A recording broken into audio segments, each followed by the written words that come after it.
Well, hey guys, it's Mark Gable with Gables on the Go, and I just thought I would do a little video for you today to try to save you some money when you're coming down here fishing in the Florida Keys. I know, I think back to the days when I got started fishing in the Florida Keys 20-some years ago, and I would just gear up to the hilt. I'd bring all my rods and reels and all my stuff down here. Back then it was just hundreds of dollars worth of stuff. Now it's thousands of dollars worth of stuff. But I thought I would just do a short video for you to try to help you out with that, let you know what, in my opinion, is about the only thing you need to bring if you're a beginner and you're coming to the Florida Keys and you're a little overwhelmed as to what to buy, what to bring, and you just want to do some fishing. This will be a super basic advice on what I think you can cover 90% of everything you want to do down here with, something inexpensive relatively as far as decent fishing tackle goes, and just give you some ideas on how not to overspend on what you need to come down here and fish the Florida Keys. So you can see in front of me here, I've got one of my rods and reels. This is the new Shimano Speedmaster 2. This is a great setup. I love this rod and reel. This is not what I would suggest you bring down to the Florida Keys. Now, is it useful down here? Absolutely. And there's going to be, guys, this whole video will be set up just for you folks that are looking for a very simple solution. And there's going to be exceptions to everything I say. So all you guys that know the fishing down here, experienced fishermen, you know there's a rod and reel set up for just about every situation. But the goal with this video is real simple, just to say, hey, if I had to bring one rod and reel to the Florida Keys and I want to do some fishing and I cover my water with that, what would you recommend? So I'll just cut right to the chase. This setup right here, I'm not so much going to talk about brands or what's good, bad, or indifferent, although I will say I've had very good luck with most anything made from Shimano or Penn. This is a Shimano Bait Runner 6000. I don't know if you can see that or not. Let me hold it up there. So this is a spinning reel made by Shimano. It is a bait runner. It's the 6000 size, and this is called the 6000D. And what it does a little bit differently than most spinning reels is it has this lever on the back right here, and you push this lever back and forth, and you can see mine's been set up for a while, so it's starting to stick a little bit.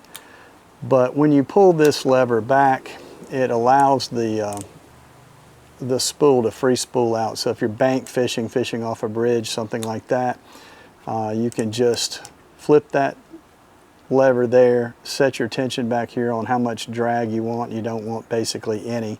You want this almost a free spool, but not quite free spool, and that's what that lever will do. So if a fish hits a bait and you've got it propped up on something, it doesn't jerk your whole rod and reel out into the water. And useful for a lot of other things, but primarily I think the beginner fisherman, that's probably what you're going to use that function for. Propping your rod and reel up, sitting back, waiting on a fish to hit. It takes off, starts running with it. Then all you got to do is just start turning the lever. It clicks back in, locks down to regular drag, and you're on. But this setup right here, that size reel, I like that size for just about anything down here. Now, I'm not counting going offshore. There are some places to use this type setup offshore, but for the most part, I'm talking about you folks that, you know, maybe get out on a boat for a day, maybe you're fishing the bridges, the shorelines down here, doing whatever. This would be a good setup for that. The rod I have it paired with was just an older rod that I had. This is the, it's a Penn rod. I do not like this rod. If you look, if you can see that, the camera will focus on it. If you can see the eyelets on this thing, I've got a little jig I use for mahi casting to schoolies sometimes. But these eyelets on these Penn rods that you'll see in all the bait and tackle stores, I'm not real high on these things. They corrode and they rust. I don't know if it's corrosion mainly or if it's rust mainly that's on those, but maybe you can see it there, and maybe the camera will focus on it. Get something with the, I don't know what it's called, something oxide guide, silicone oxide guides, I think, but you know, it looks like glass in here instead of black glass in here instead of the metal. I've not had good luck with that. The rod itself, I like it just fine. And I think this rod is a 6'6" or a 7-foot rod, but something just a medium action. You don't need anything heavy. But a setup like this one right here will work real well for just about anything you want to do down here in the Keys. Now the key to this whole thing is your line. And the most versatile setup I can think of for you to use for your line would be to go with braid on your main spool. Just go ahead and spool it up with braid. What I've got on here right now is Power Pro, just a standard Power Pro braid, and I think it's not their 8 carrier braid. I'll explain that in just a second. But it's got kind of a coarse feel to it, and I don't like that kind of braid as much. The braid that I have on this reel right here, that's called an 8 carrier braid. It's got a much smoother feel to it, and basically what it means is it's the number of fibers that they braid together to make this line. This has 8, I think this has like 4 or 6. And so this has a much rougher feel to it. You can hear it going through your lines, it's through your guides. It's tougher on your reels and your guides. This stuff just handles a lot better, the 8 carrier braid. It handles better, it's smoother, and I like it better. All right, so the pound test, let's talk about that next. I would recommend in braid, you can go 25, 30 pound. It's so thin that it's going to perform a lot like monofilament, more like 10 or 12 pound in terms of the way it handles. But you'll have a, a 25 to 30 pound breaking strength on it, which again is going to cover 90% of the things that you want to do down here. I know you guys are sitting there already saying, yeah, Mark, what if I hook that 6-foot shark? It's going to break. That's what's going to happen. This is not going to cover everything, guys. There's, like I said before, there's going to be exceptions to the rule on everything, but I think this kind of setup is excellent to cover a lot of water with.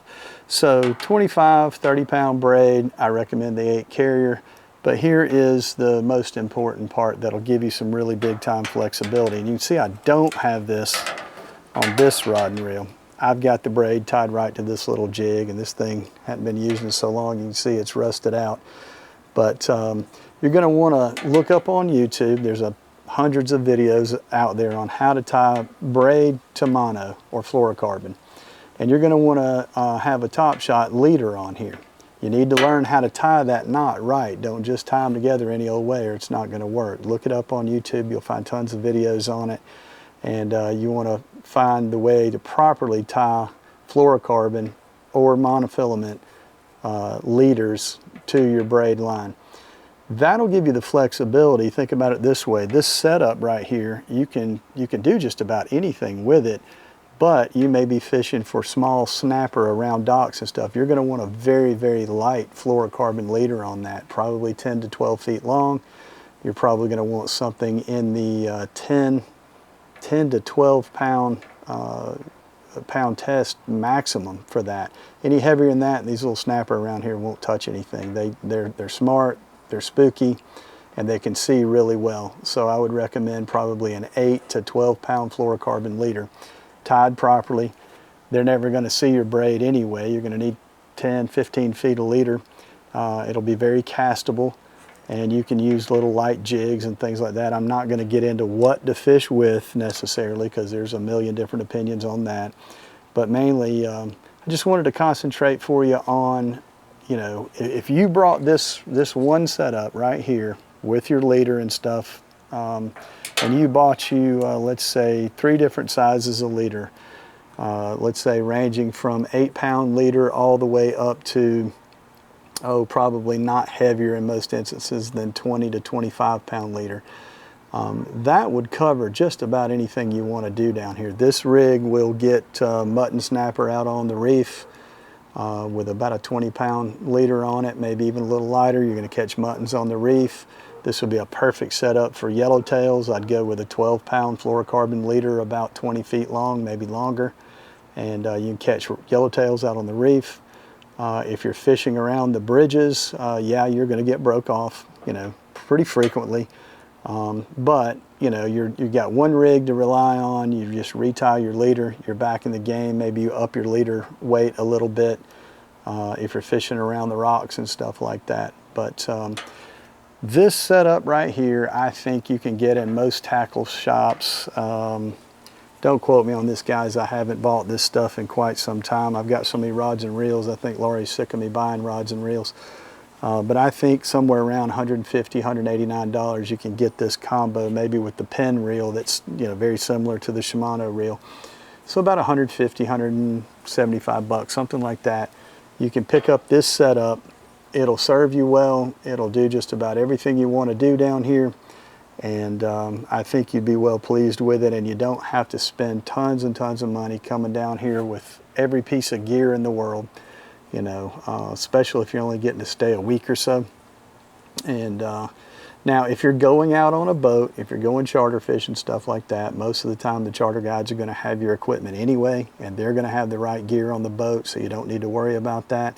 So this is just for the casual person coming to the Keys, want to spend a little time fishing.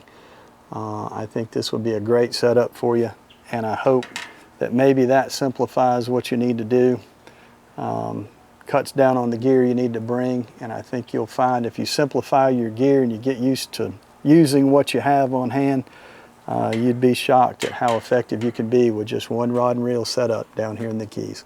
So hopefully, guys, that helps you out. And if you have any questions, like always, I always put my contact information in the description of the video. I love to talk fishing as much as I love to talk real estate, so probably more sometimes. So feel free to give me a call. I'll let you know what's biting and what's not. And anyway, I appreciate you guys watching this video. I hope it helps some of you, and I'll see you next time on Gables on the Go.